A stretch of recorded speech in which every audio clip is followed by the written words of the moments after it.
টি-20 বিশ্বকাপে সবচেয়ে বেশি ডট বল করা শীর্ষ 10 জন খেলোয়াড়ের মধ্যে 10 নম্বরে আছে রবিচন্দ্র আশ্বিন, যিনি ম্যাচ খেলেছেন 24টি, ডট বল করেছেন 233টি।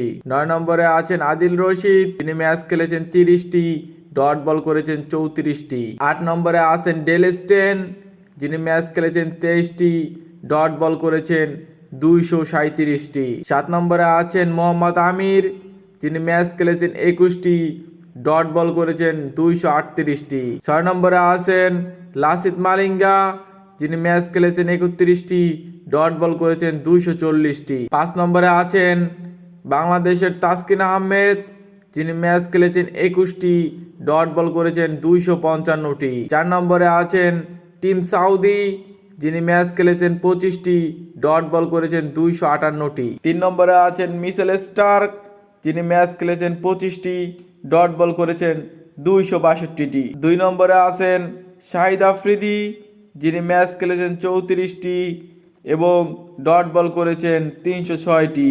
1 নম্বরে আছেন বাংলাদেশের পোস্টার বয়, বিশ্বসেরা অলরাউন্ডার সাকিব আল হাসান, যিনি ম্যাচ খেলেছেন 41টি, ডট বল করেছেন 326টি।